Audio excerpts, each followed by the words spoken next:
This conference will now be recorded. Okay. If everybody's okay with that, then we'll go ahead and call this meeting, special meeting, Monday, April 27, 2020, for the Tukwila Metropolitan Park District, Pool Metropolitan Park District, call to order. Do I have a motion? Let me think of it. So yeah, call the meeting to order, and I guess we'll do the mission and vision here real quick. The TPMPD mission is to provide a welcoming public aquatic facility managed in a fiscally responsible manner with a focus on educating all ages in the lifelong skills of water safety.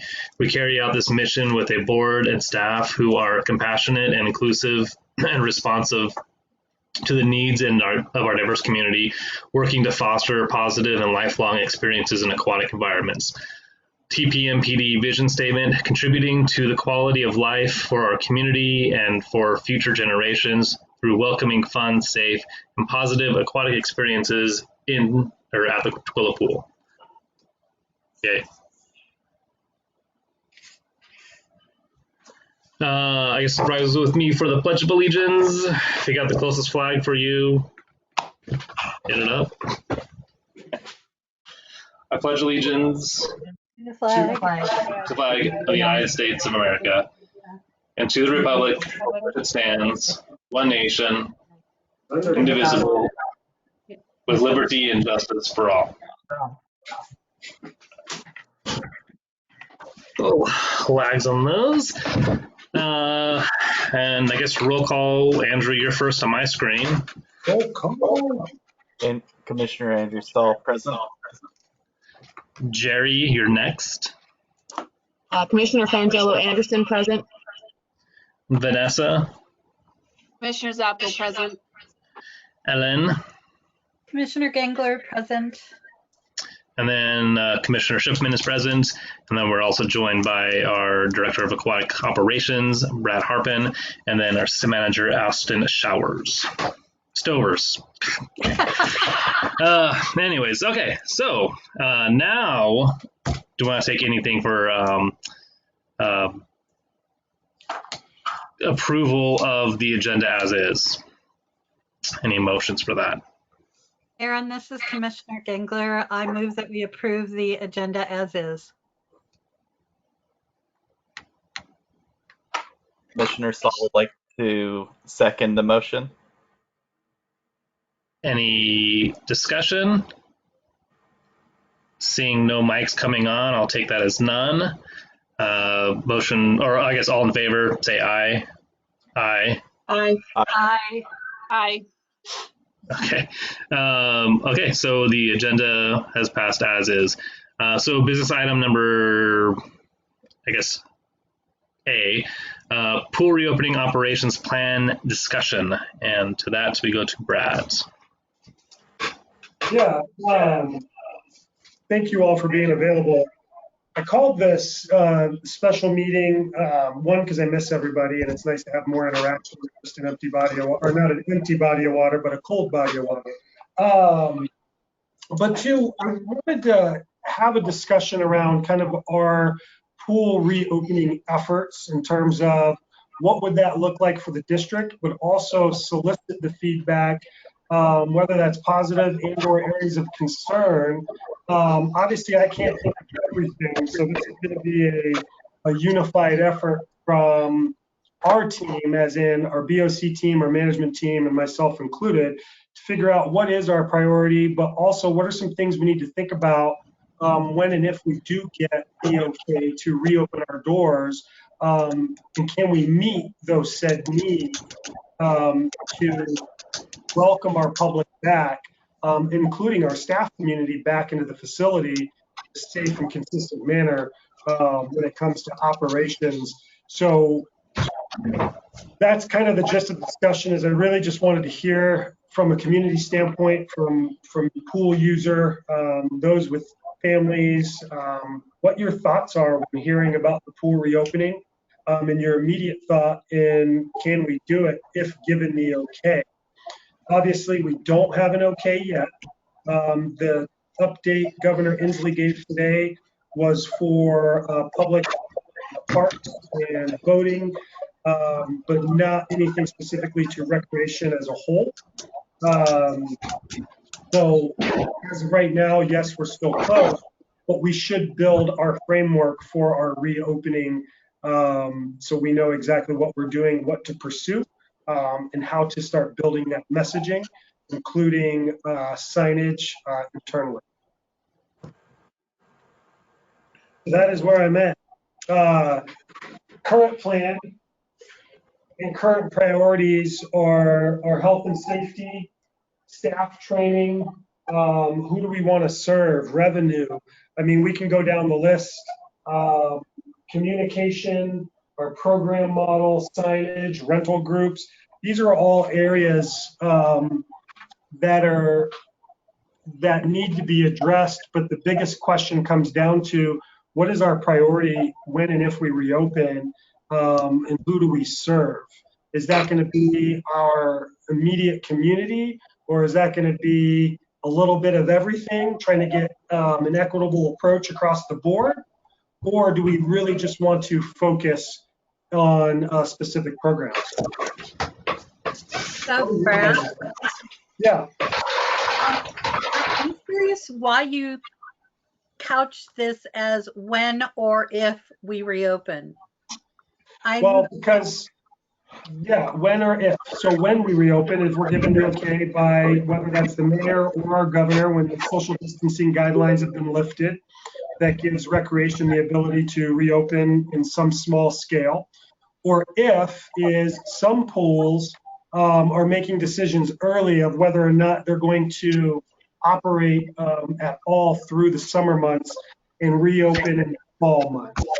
Okay, so you're talking about a calendar timeline, not if we're just going to close the pool altogether, because I don't. No. Sorry, Ellen. My bad. Okay. Just want to have that clarified. Yeah, absolutely. So when it comes to groups and users, just off the top of, and what are folks thinking in terms of priority, in terms of who we want to serve? Well, I mean, I don't know what everybody thinks, but I think we want to make sure that, we teach kids to swim and resume swim lessons. I think that's a priority. And I also think that we can be creative, like some of the articles that I've been sending everybody talk about closing locker rooms so that, they're not, so that we eliminate that one place where there could be no social distancing. It sounded like, at least from the articles that I read, that if they're in the pool, the chemicals themselves will, kill any virus. But I don't know. I think that, especially with the summer, and especially with the state, Christine, especially with the state going, allowing boating, allowing, I think the water sports, at least on the lake, are going to be, they're going to happen.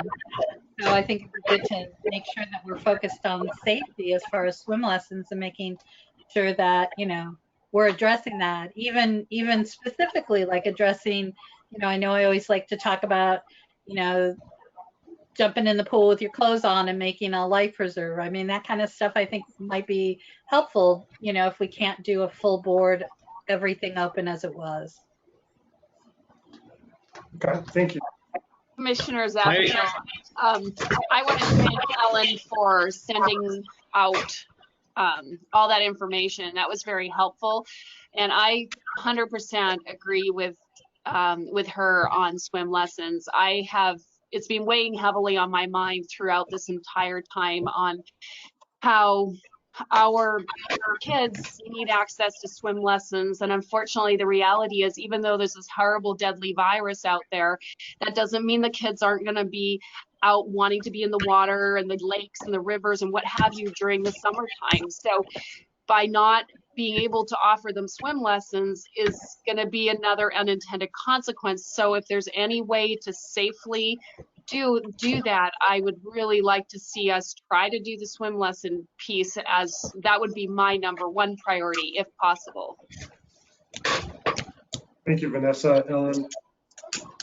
Yeah. My concern with the swim lessons, though, is that that's really more hands-on with the students and the instructors, and it's not going to be a way for kids to be able to learn how to do swim lessons where they're staying 6 feet apart. Even if it is in chlorinated water. I mean, what's that looking like? And then if we're doing swim lessons, I mean, we can say we're not going to have the locker rooms open, but I mean, how many of those kids are going to want to use the bathroom and everything else in between, before, afterwards? Well, we could consider just allowing family restrooms and having them be cleaned in between people using it, and still keep the locker rooms closed, because I think once you open up the locker rooms, you're going to have somebody in there.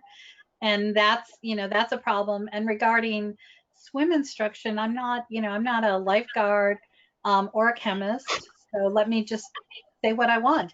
I think that I don't know if you're instructing somebody and you're in the chlorinated water, what the best practice is. Is it social distancing? Is it not? Do we change our lessons from having group lessons to one-on-one, and not screw the price, we're losing, we're not going to be able to make up the money anyway. I mean, I read one of the things I didn't send, but I laughed at, was that in, I don't know where, Lancaster, I think it might be in Pennsylvania, what they're doing for private pools, like, apartments, complexes that have pools, is they're allowing people to come in one at a time. I mean, that's it. And nobody congregates. So I have no idea how they're going to make that work, but I thought that was interesting. And I don't know if that's kind of overkill, because what I read from the master swimming website was like, chlorine's killing it all. But again, don't ingest it.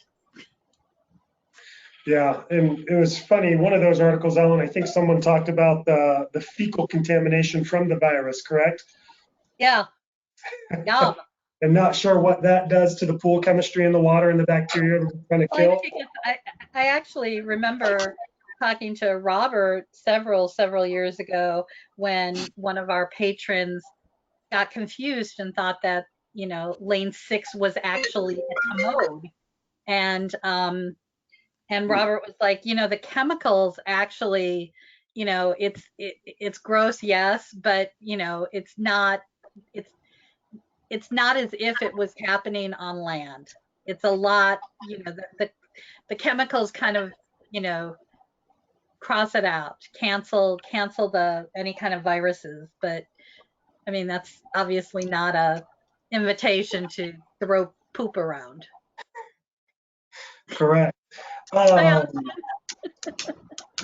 you asked the question, how can something like this happen? And obviously, everyone's looking for that same answer, and there's been a lot of discussion around this.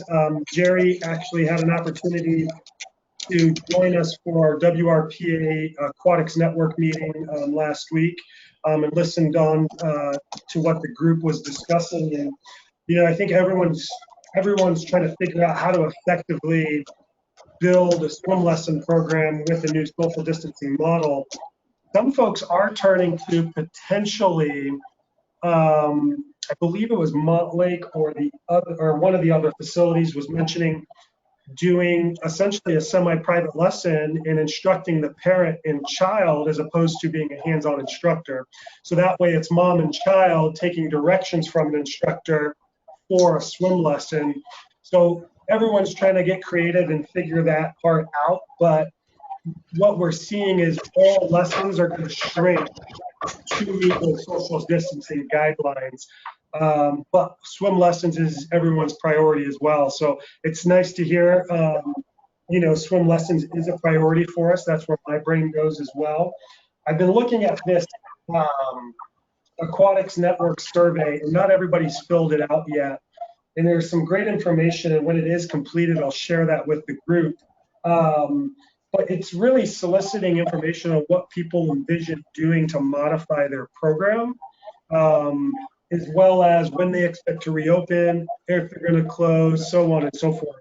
So I'm waiting on some more data just to get an idea of what the network group's envisioning for their own programs. But for our program, I would think that managing swim lessons, and I'm gonna start on the opposite end. Managing swim lessons with the super stroke and the pre-comp kids is going to be a lot easier than managing a swim lesson program for the minnows and the sharks, because those kids, the older kids, are somewhat self-sufficient in the water. They're able to swim laps in the deep end, tread water. They've excelled to that point to where they can take instruction from an instructor on the pool deck, guiding them through their stroke development, because that's really what they're working on, is reinforcing stroke development and strengthening the skills they've already learned. So I'm not too concerned about our pre-comp and super stroke kids. We can do that 3 kids at a time per one instructor, 1 kid per every other lane, so it keeps the social distancing. But when it comes to our minnows and our sharks, I almost envision doing 3 families in the shallow end and 1 instructor, because we can segment each section of the shallow end. So that way the distancing is there because it has a lifeline that separates each section, and then allow 3 families and a child to take instruction from an instructor to at least get back to some normalcy and routine, and offer those lessons on a sign-up basis, first come, first serve, so that way parents can sign up for a time slot and we build our program model around that. So we're offering lessons essentially the majority of the day, as opposed to a strict 3 to 4 hour window in the afternoon. So that way we can maximize how many folks we're teaching lessons to. But in between each session, we're able to disinfect doorknobs, railings, anywhere that we open to that group, we can disinfect in between each session before that next parent and user group comes in. But staying with the social distancing guidelines of 10 users or less in the facility at one time is what I would adopt. So Brad, I'm curious, I mean, I know that the 10 people or less is what the governor's currently said, but I don't necessarily know for a fact that that's the best practice for a swimming pool. And I don't know who would know that. I mean, I know that that's, you know, obviously if you're on a trail, you want to keep 6 feet away from people. That's easy enough to do. In a pool, is that the same thing? And how do we know that that's the case?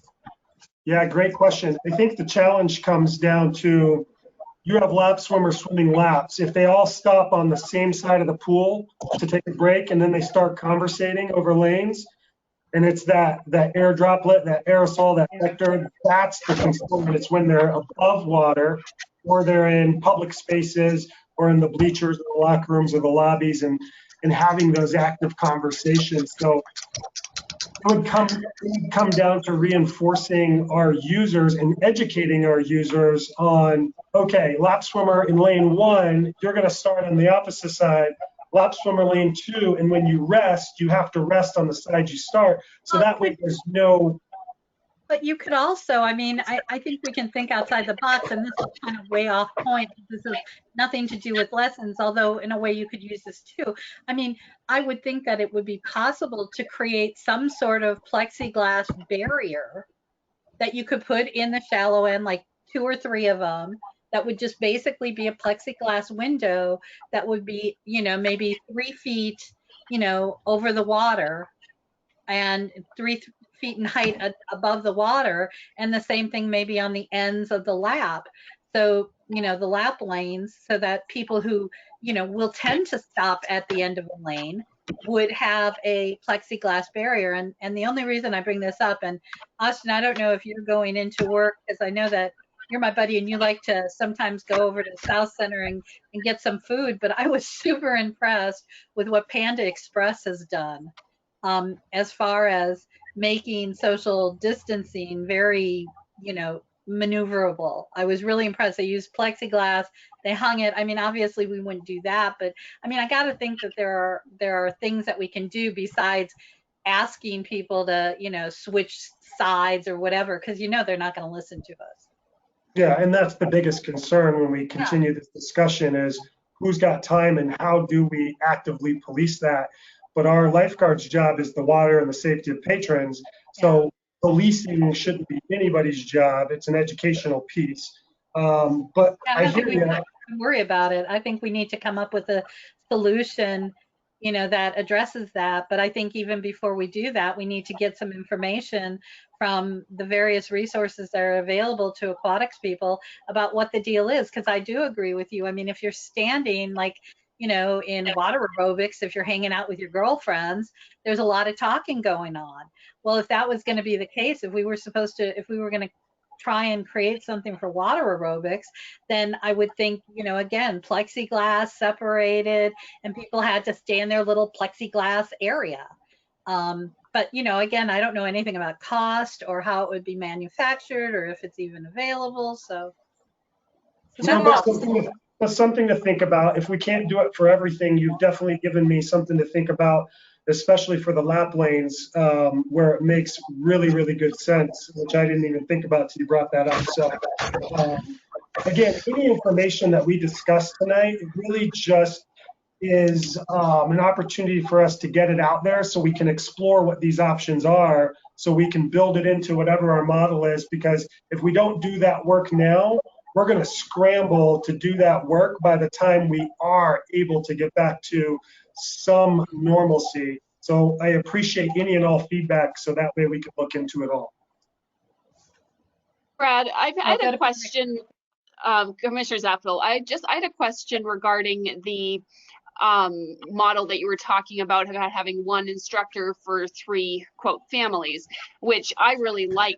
I think that's effective, because I also like getting parents involved, because I think it helps. But I was just curious, on a kind of a bigger level, what does that do for our staffing levels moving forward? Meaning that would need fewer instructors than having 6 different lessons or however many you do at one time. And if you don't have as many swim instructors through the summer, will that negatively impact us going through the fall and winter? Yeah, that's a great question, Vanessa. And a lot of this is going to be the hard part of a lot of this is we have been fully staffed, which has been great. And we're experiencing the highs of that, and it's phenomenal to have that. And so going to this new model potentially is going to affect us on a staffing level. And the hard part is to know, right, who to bring back and when to bring back for this. And then how many of those staff are going to stick around and wait for that ultimate big reopening where we can have more than just X amount of people in the facility. So for me, Vanessa, that's an unknown right now, but it is a fear that we would lose a handful of those staff. And I would say more than a handful, because when things get back to normal and you're no longer able to collect unemployment, those kids and the young adults are going to have to go somewhere to look for that income they're missing, or reapply for the pool when we get back to full staffing levels. So, Brad, I think that there's something that can be done before even the pool reopens.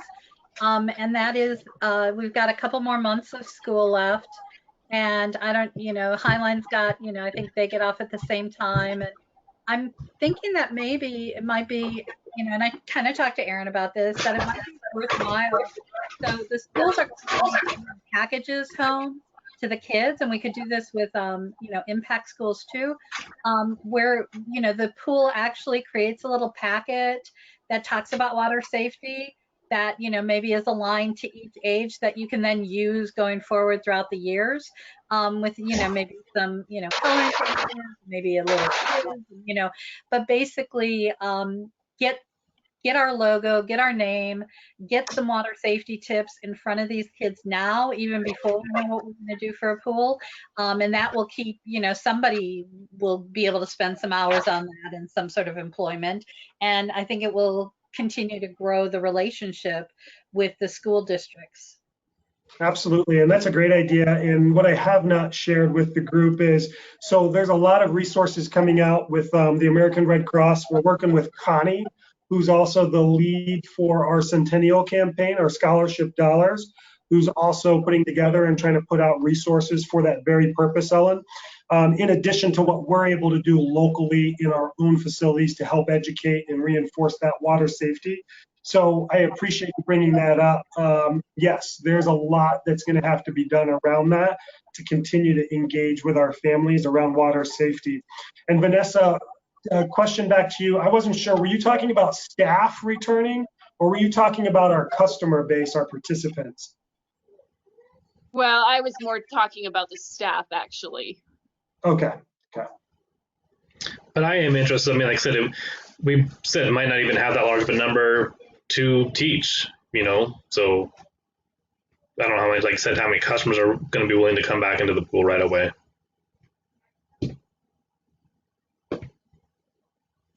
Well, I definitely think it's something you're going to have to educate people on. Yeah, that's a big unknown for us right now. I mean, that's one's gonna, I think we're all gonna feel it out. It was a big question. How do we make our users comfortable? And we can do so much, but it really is up to the user to be comfortable integrating back into programs after social distancing these last 2 months, or what will have been essentially 2 months.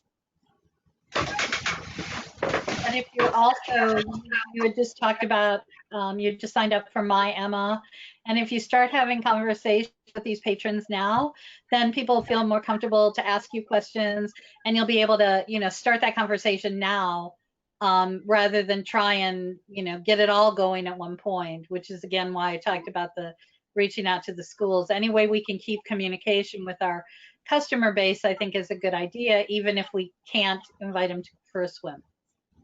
That's awesome. Would I reach out to the principals, or would I be reaching out to someone in resource capacity? You know, you might want to talk to Sharon and start with Thorndike. Are we boring you, Aaron? No, I don't know why I'm yawning. I'm kidding you.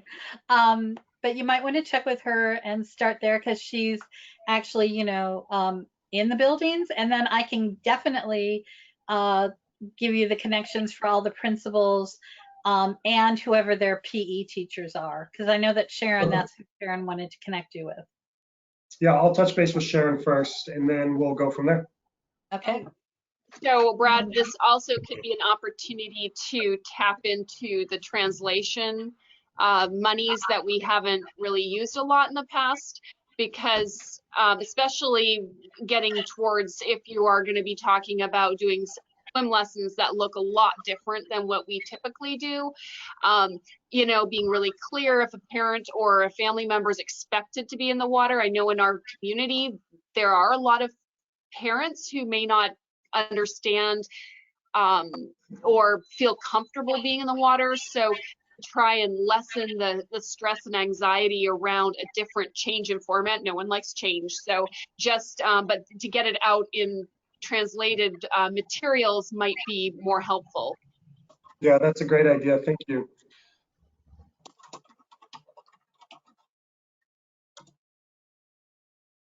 So it sounds like we've spent some time on swim lessons. It sounds like swim lessons is where we want to focus as a priority for our pool when we're able to move forward with some programming. How do you guys feel about lap swimmers and water aerobics folks? Some of this applies, the plexiglass thing I want to look into for some things.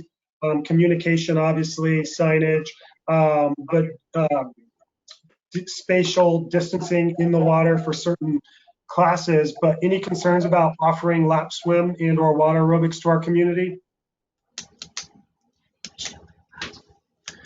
I don't think that it should be, I mean, I see less of an issue with that than having swim lessons. As long as, like I said, we are educating them and figuring out a way to make sure we keep the separation, and, like I said, limiting the amount of time that they're, I don't know, I mean, maybe even like opening more time so they can, I mean, if people aren't doing anything or they're stuck at home still, they can, you know, make it to the pool whenever during the day. But and then as far as aerobic classes, I would just, as long as we're like really pushing the distance in between everybody. And Commissioner Zaptel, one thing also, I agree with Aaron, although, swim lessons is a higher priority, but the next one down is definitely lap swim, because so many of our senior population are feeling particularly isolated during this time, and they need that social, or just to actually be somewhere. So not necessarily social, but I see less of an issue with that too. Awesome. That's good. That helps. But I do think, like, when you're saying though too, like, that it's not necessarily the job of the staff for trying to try to enforce some of the stuff, but I think they're gonna have to. I think we're gonna have to have the staff trained up on, doing the enforcing, whether it's like necessarily maybe like a lifeguard, but it's just somebody on deck just enforcing that sort of stuff. Because I mean, that's going to be a pretty big issue of people trying to get close to each other and talking. Oh, I can't hear what you're saying, and Yeah, I know. we talk about the socializing aspect of people wanting to be at the pool for like the groups doing that sort of stuff, water walking and that sort of thing. Like I said, I think there's going to be a lot of ruler on the knuckles. I don't think people are going to be 100% staying away like they should be. Well, you're going to only let a certain number of people into the pool anyway. Like, so if we have 6 lanes, you're only going to let 6 people in to lap swim if we do just open for lap swim. So that's just a message that we're going to have to express at the very front. Say, hey, this is the deal. You're able to lap swim. We need you to try to alternate and keep conversation to a minimum, because we still don't know 100% how it's transmitted. We know that you're safe in the water, but when you're breathing outside of the water, we don't know how all that works. So we just need you to comply with the rules, and that's just an expectation that they're going to have. Well, I think right, but somebody's still going to have to enforce it. We can. You're right. People are going to listen, but yeah, you will have to have a lifeguard that might have to say, "Hey guys, I need you to keep the chatter to a minimum." But you have that with any rule. Yeah, but you're also going to have to, with lap swimming, I see more of a problem with like lap swimming and water walking and aerobics, just because it's, like your lap swimmers. If I agree with Austin, if you let somebody in, there's only 6 people, there's 6 lanes, you're going to have to start instituting, okay, you get 20 minutes. That's it, because you can't, somebody can't be in there and just spend a couple hours, which I know some of our patrons have done. And that's not fair to other lap swimmers. What? We have like a Tuesday or a Thursday morning lady that's in for at least 3 hours. Yeah, that's not, so that's not allowing another, so I think it's almost becoming like you're going to have to be a concierge of lap swimmers, where at least with lessons, if you extend them for the whole day and, have at least you're able to address that easier, I think, but it's operating. We could do some form of reservation thing in which we send out some, I don't know, like some format or some program that we can send out and say reserve your lap swim spot, show up 5 minutes early, and be ready to lap swim for your time slot. Right, and you don't get any locker room. If you need to use a restroom, use a family room. No, and you're right. And I think that's the direction a lot of aquatic facilities are going, is how do we just keep our core areas closed and just message to people that, hey, unfortunately, there's no locker rooms and or lobby available. So for us, we would manage the facility through the side door and let folks in there, especially for our lap swimmers and water aerobics, because it eliminates the need for people to touch the lobby area or to sneak into a locker room. And we have full sight, and we can contain that pretty quickly. And there's not a lot to touch, which is nice. There's not like we have to clean 10 door handles versus 2 door handles. So I think there's some opportunity to really be specific to our community. Yes, there's going to have to be monitoring. Yes, there's going to have to be reminders to our patrons that utilize our facility. I don't want to get caught up into the details in terms of the operational side of that. We'll figure that out, and we'll follow whatever is the best practice based on what other pools are doing and what we adopt as well. But what I do want to spend a little bit of time on is where your thoughts are on. The main goal is, one, we have to keep our staff community safe, right? If we can't have staff in the building, we can't have people in the building. So if our staff are safe and or protected, we're not going to open our doors to the community. So that's priority number one, and keep our guests safe. So priority two is being able to clean, sanitize, disinfect our facility consistently and regularly and more often than we typically have in the past. So the big question comes down to securing PPE. If we cannot secure PPE, it will only delay our opportunity to open for any period of time. What are your thoughts there? Just want to be very transparent there, but that's a big concern right now is getting enough PPE for the building. Like gloves? Gloves, face masks, hand sanitizer, any type of cleaning agent like wipes, Lysol wipes, disinfectant wipes. And we're waiting. Austin emailed Walter E. Nelson today. I emailed WCP Solutions this morning as well. We're just waiting on responses in terms of what these two distributors that we utilize have access to and can get us, even though we're not labeled as a priority like healthcare, law enforcement, fire departments, things along those lines. We don't know what our distribution chain is going to look like yet. So we want to be prepared if there's a shortage. We open for a week and then all of a sudden we realize very quickly we can't sustain the cleanliness because we don't have access. We have to close again. So I want to do what's right for the facility so we can open consistently for a period of time.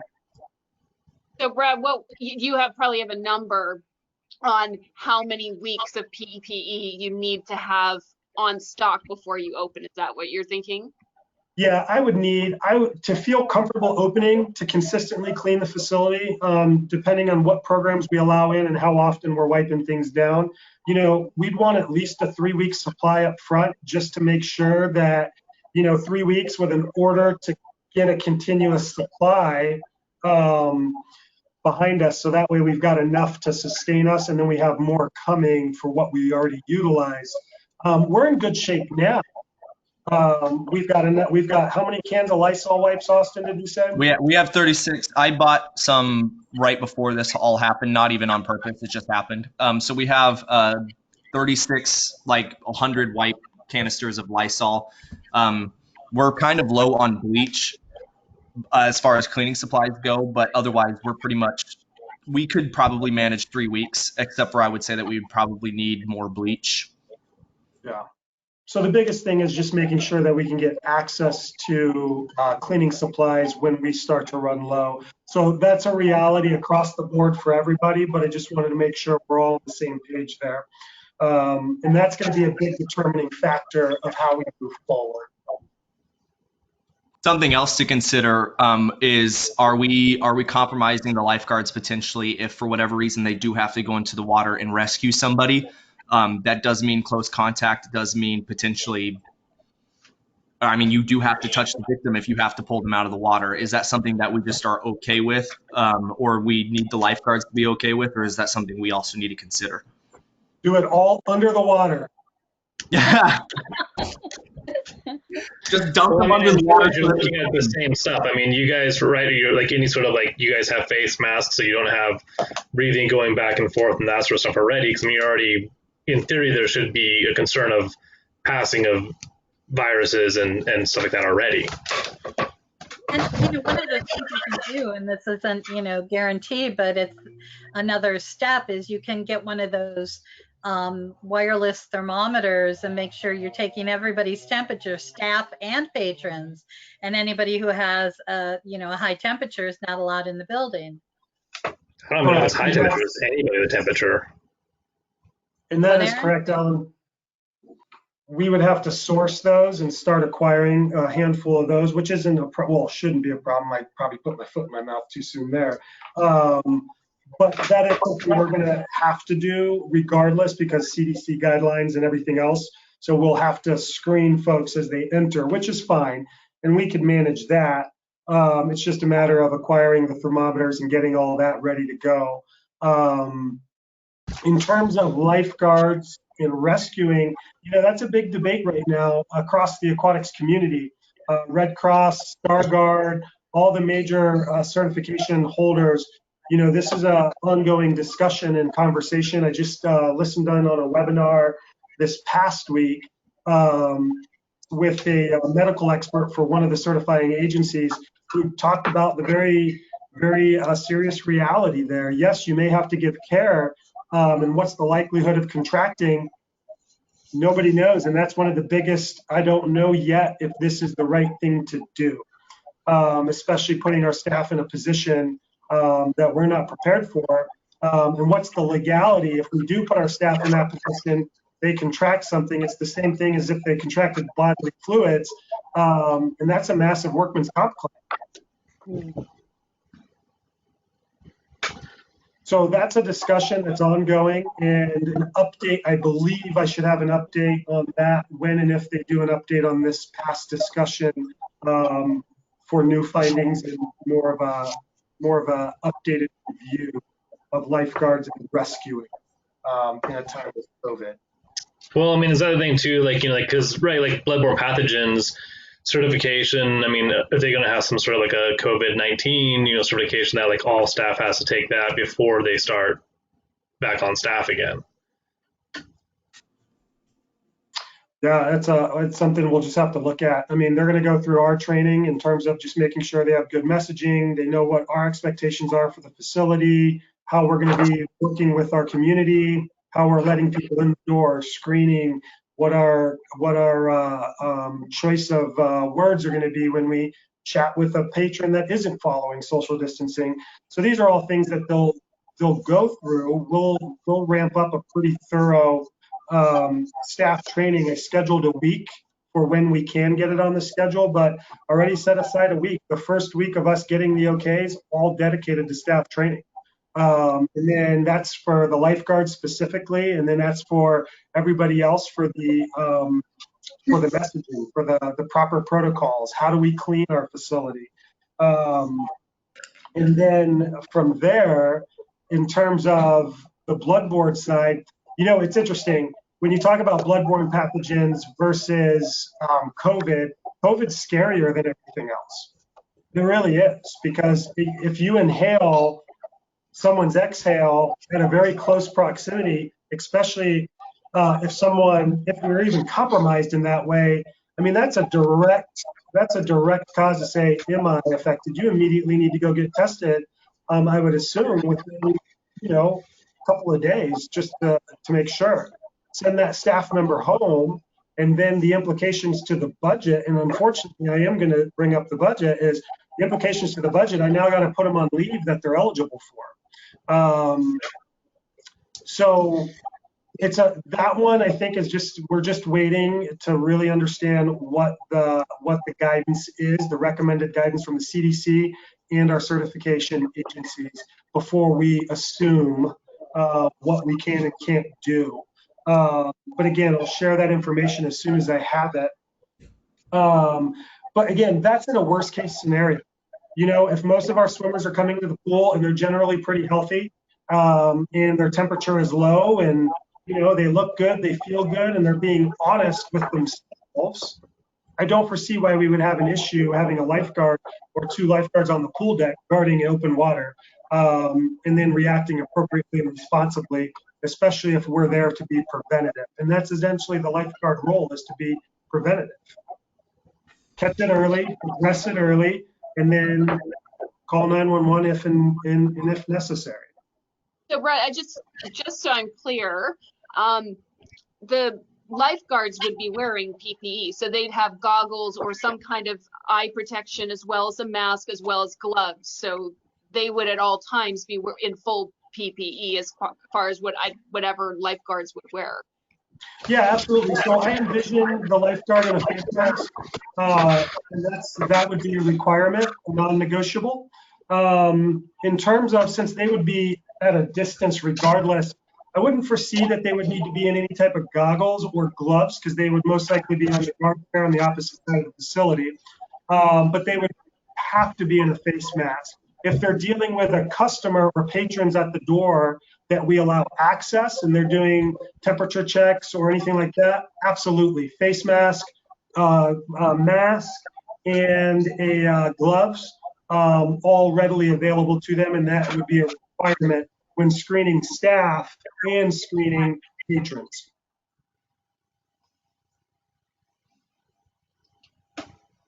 But yes, PPE is critical, and it will be a requirement. There is supporting evidence that says, and I'm playing devil's advocate, but so this isn't necessarily what I believe in, but they do say that even asymptomatic people can carry it and spread it. So I know that the screening is a general safety, but even the people that we screen that could be carriers could still transmit it. If anyone, staff or patron, comes in or like the patron calls us and says, hey, I have it and I came to the pool, or a staff comes down with it, are we closing again? Well, yes, you would have to. Well, okay, then is it worth the risk of compromising the staff or the patrons and then having to close down again anyway? Well, I mean, I think it can get into a whole philosophical argument about herd. Let's do it, Ellen. Blah blah blah. I think it's interesting, Austin, that so are you telling me that you just realized today that there can be people who are asymptomatic and yet spread the disease? No. Have you been in contact with the governor from Kentucky? I'm sorry, Georgia. I think there's going to be risks, and I think that absolutely fragile people who are in physically fragile, who are in that over 65, blah blah blah. I mean, they shouldn't be coming to the pool, and that should Brad. I'm listening. I was just looking at my list. Okay, so I think that I think that physically fragile people who yes, who the governor had, who they all say is, over 65 or has a health condition, they should not be coming to the pool. That should just be part of the whole rule. And the communication that we reinforce when we send out that communication that says, hey, we're open and here for our public, but remember, here are the guidelines. And so if you get, I don't know how old your 3-hour lady is, but if she's over 65, I mean, which say, hey, you communicate them with ahead of time, like David Pookie.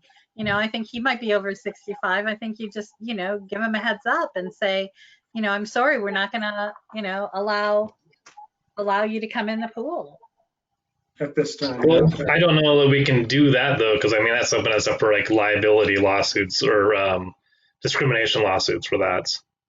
Well, I think it's a question that could be asked the lawyer. I mean, because that's basically like to go back to what Austin was saying, being the little devil he is.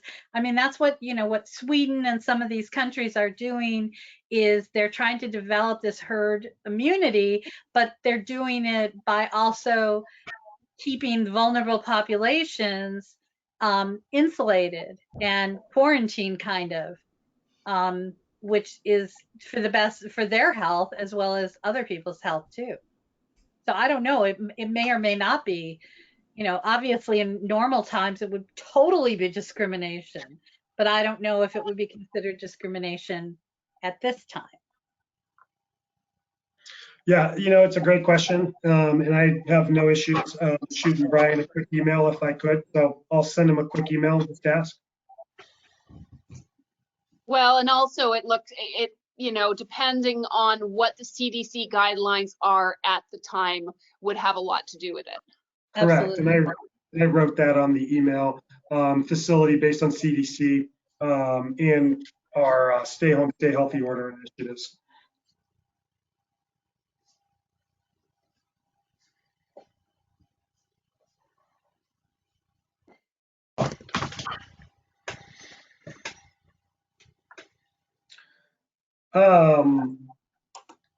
Let's switch gears real quick, just real quick.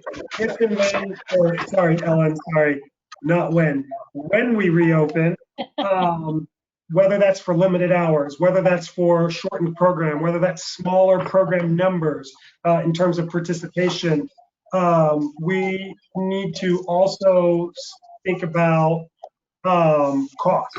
Are we charging folks, obviously for swim lessons, we can change the cost of swim lessons. For our lap swimmers, if they're being told they can only swim 20, 30 minutes, are we offering any sort of break on pass fees and daily drop-in fees? With the next thing to think about when we approach the reopening date. That seems to be one of the questions I get quite a bit, is will our pass fees change if services change? Mount Rainier Pool and I chatted, Scott and I had an opportunity to talk about their challenges and kind of what they're going through. And, they're working on the same thing we're working on, having the same discussion and trying to figure out all the pieces. Scott and I would like to be on a unified approach. We'd like to be on the same page with the same message as the commitment he and I made to our facilities. So that way there's no confusion of what we're trying to do on our region of pools. So there will be some budgeting questions in the future that we need to talk through. And then just potentially want to look at our budget. We may want to, and I don't know how this works for government entities, do we want to reforecast and adjust our budget? So that would require, if we want to actually adjust our budget, it requires a little bit more work. So unless our operational expenses and our revenues change, including our opening balance. If you add our opening balance plus our revenues, take away our operational costs, if it's any more of a negative than what we currently are, then we have to change it. Otherwise, we don't have to change it officially because we did it by resolution. Okay. Does that make sense? Mm-hmm. That's why we add the unrestricted opening balance into our budget resolution each year, because it gives us a buffer of, if we're $1 over, we don't have to do a whole thing of resubmitting a budget and yeah, redoing it. So okay. We may do it internally, just have a discussion about going over here, going under here, internally being okay with certain parameters, but I don't think it would be necessary to actually formally adopt a new budget. Okay, perfect. Like it. Just to speed things along, we could have a lot of discussion around reopening, but I kind of have a little bit of work to do based on some of the feedback I just heard today, so I appreciate the sharing. Can we move forward to the hot water heater? Has everyone had a chance to review that? Fred, Well, let's just hang on one second. So before we close this part, because this is, sit on the agenda and stuff, does anybody else have any other discussion that they want to have before we move on in the agenda to the hot water heater? Okay, not seeing anything. So let's move on to the replacing of the domestic hot water then. Brad. Well, no, I turn it back to you guys. Does anybody have any questions? Has anyone had an opportunity to review the document for the domestic hot water heater? And while everyone's kind of pondering, the domestic hot water heater downstairs in our pump room had failed last week. McKinstry came out at my request to look at the system and have deemed that it needs to be replaced. That replacement cost with the replacement device and taxes is roughly just under $20,000. Let me open my document.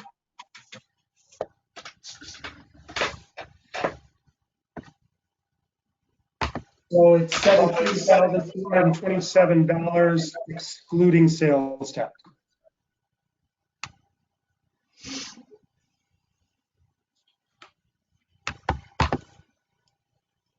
It's an item that has to be replaced. Can't get around it in order for people to have hot showers and hot water in the sinks. So that's kind of where we're at. It's a quick turnaround time. So once we do approve and move forward with this repair, the installation of this hot water heater can be installed and up and running within 2 days from the time we schedule the appointment. The new hot water heater, just some questions that we had from behind the scenes. The new hot water heater's expected life expectancy is around 10 to 12 years with proper maintenance. And that's all being handled and can be maintained by McKinstry, who already serves our facilities and systems. Brad, when was Yeah. the last time we replaced it? That hot water heater was replaced in 2013, I believe, with the Tuckwell Pool remodel. Okay. So you're talking like only half the time and it failed in like what its supposed lifetime is, and has McKinstry's been doing maintenance on it, for the past 7 years to, make sure that it was supposed to have that 10 to 13 years? I can't answer that question. Well, they're paying for it, and then there's some sort of and I get that they don't have like their stuff, but I mean, it should be some sort of guarantee. Like if they're saying that the thing is good for 10 to 13 years, and then they're plus we're going to pay them extra money to keep maintenance on it every month or annually or whatever, and the thing fails in 7 years time, then that's kind of an issue for me. Well, I am opening the McKinstry service report. So hold on just a second. Because I don't know if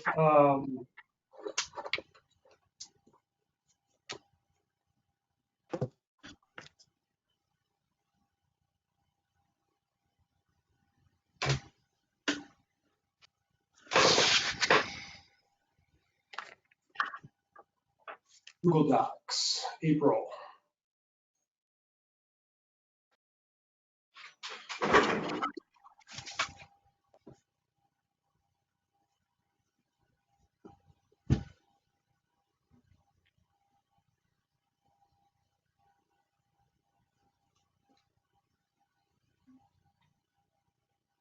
Yeah, we'd have to take a closer look at that, Aaron. I don't know. I'd have to really look at their detailed service plan in terms of what they're checking on and what they're servicing for us.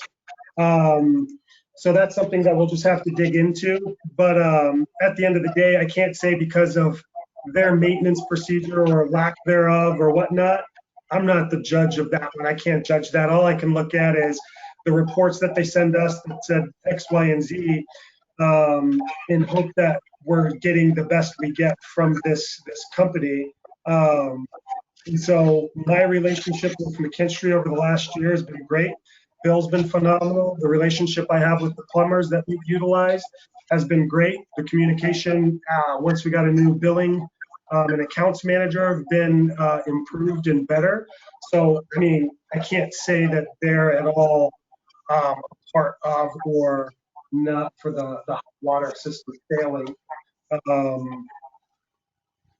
I think everything comes with a warranty, and when the warranties are done, I mean, it's a crapshoot at that point. It's like buying a car. Our pool bottom, I mean, I can't guarantee that Orca is going to come in and replace my pool bottom on year number 8 because something failed once the warranty runs out.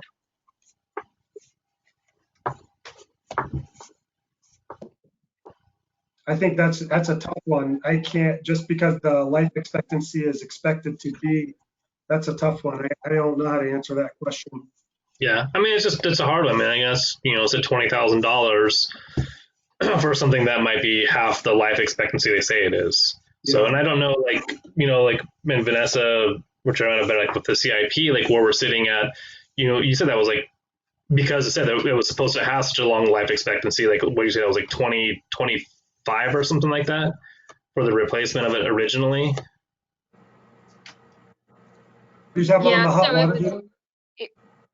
So it was at 13 years is what it was, I think, from 2013 to 2026. So that would be 13 years. I looked up this exact water heater online as far as or actually the original one, it shows a 5-year warranty on the actual, just the piece. I mean, we all know what the city's contract was. There was a 1-year warranty on everything, but the actual piece had 5 years, so we're beyond that.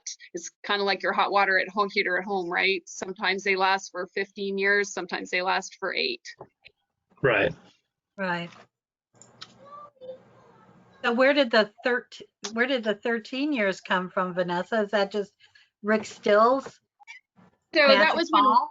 yeah, so that's when Robert did it. You know, he did that. So that's the magic ball, and it's also $132,000 because the original budget for redoing the the domestic hot water system, which wasn't just the heater, it was the heater and the storage tank and probably pumps. Brad would know more. There's more pieces, and that was like they said the budget was 127,000 back in 2013, and so out of our 1.6 million reno, and so 13 years later they were estimating it to be 132,000. So that's what we've got budgeted in 2026.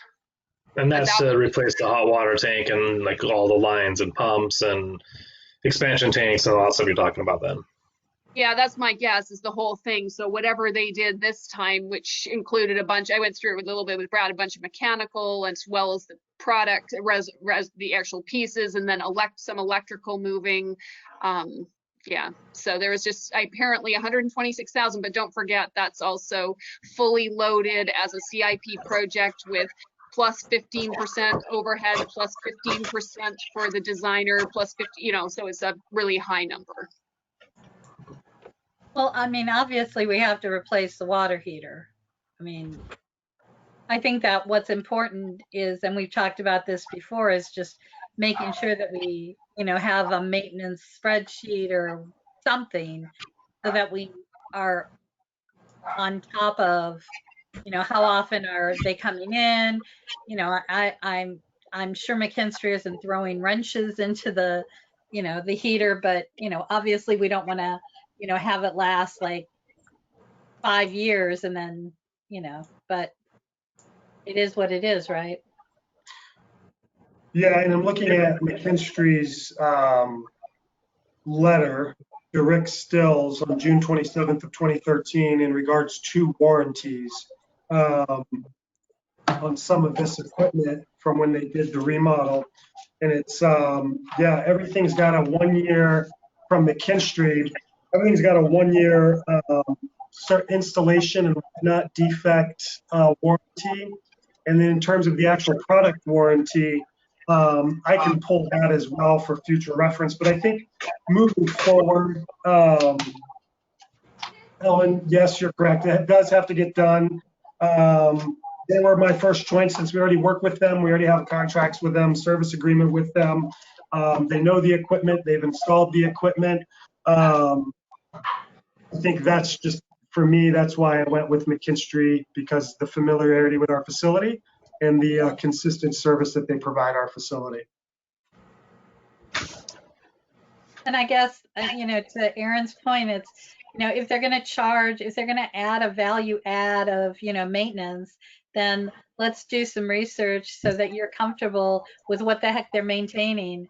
You know, and so that, you know, the pool's actually getting value out of that value add.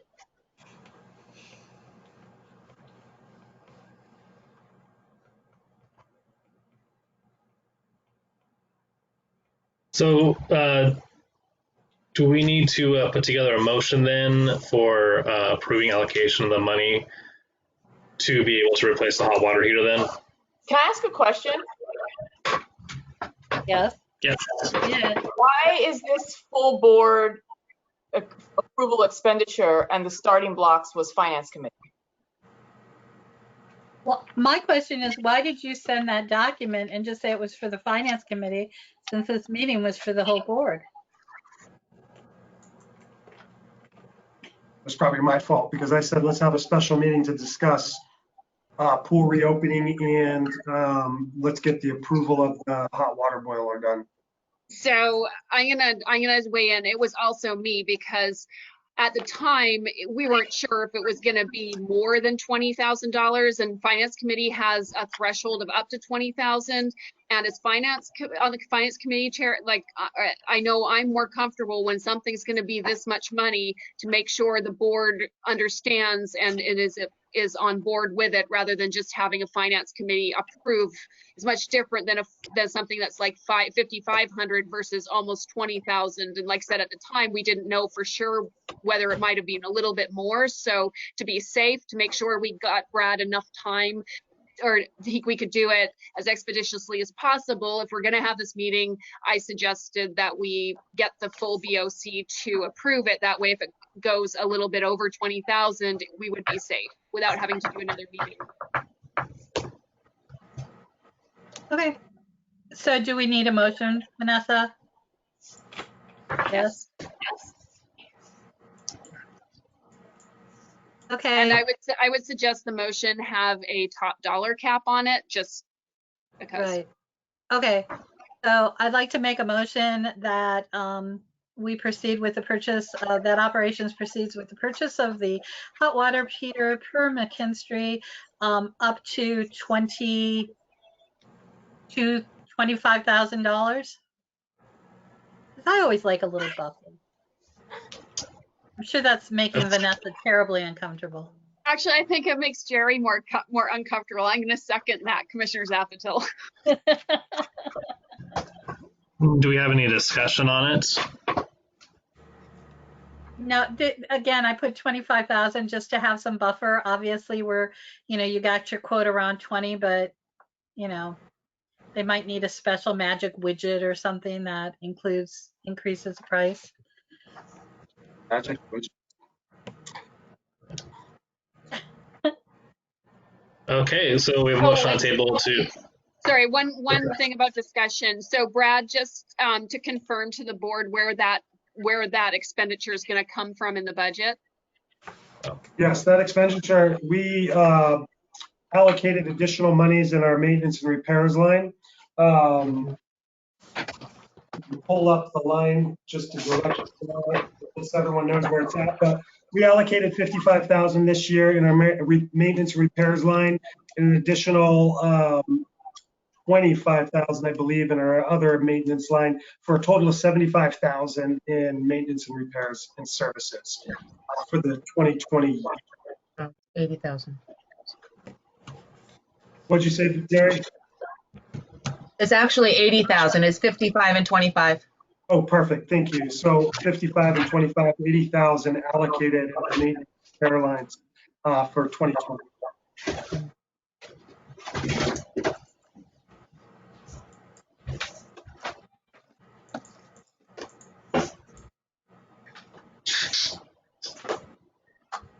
Is there a second?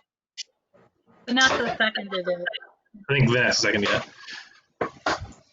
Yeah, I did. Okay. Any more discussion then? Everybody's okay with where's coming out of the budget and stuff then for maintenance? I mean, it has to be done, so. Right. It's line 209 for those of you that need to find it on the budget.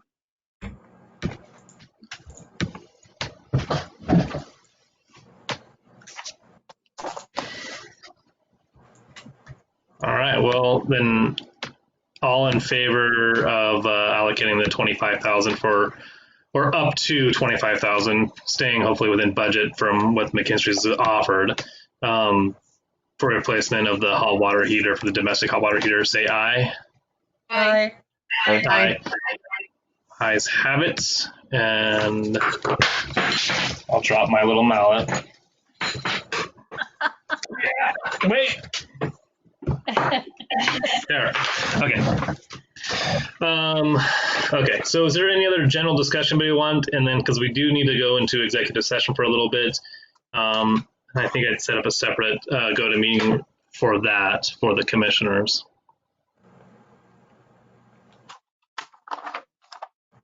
Nothing from anybody? Nothing? Nothing. Okay. So I don't know if we want to leave this one open, or we just want to go ahead and close this one and then just go into executive session. Any comment on that? So, we're gonna Eric, close out. so yeah, just to confirm, are we going to close this meeting out, or are we going to come back to it to close it later? I said, I'm not sure exactly, Nick. Like you mentioned, like the city council for Tukwila just went ahead and closed their meeting and then got into executive session. There's a part of me that would like to kind of go with standard, where we, go into executive session, they come back to this meeting, go to meeting, and then close it out on this. Okay. I'm not sure if it'll work that way. But, Vanessa, didn't you say that city council just closed the meeting out and went into executive session, and they closed the general meeting out saying, we're not coming back, this meeting's closed? Yeah, because but they also said we will not extend it. We will not be going beyond whatever the hour or whatever it was that they had said they're going to be in executive session. So just make sure there's enough time In for executive all of us session? to yes, because you know how normally you have to go back and forth, Yeah. and we're chatty. Right. Okay. I say we do that. Okay. So I guess, do we need to go ahead and put a motion on the table to close this meeting here, and then we'll be going into executive session? I believe we put it in for 45 minutes, and we won't be exceeding over that 45 minutes for discussion of staff performance evaluations. Okay. I move so. I so move that we do that. Is there a second? Commissioner Stahl would like to second the motion. Okay. Any discussion? Okay, seeing none, all in favor of adjourning this meeting and going to executive session that will not exceed past 45 minutes, say aye. Aye. Aye. Aye. Aye. Ayes have it. This meeting is adjourned at 5:13 p.m. So I'm gonna stop this recording now. Okay.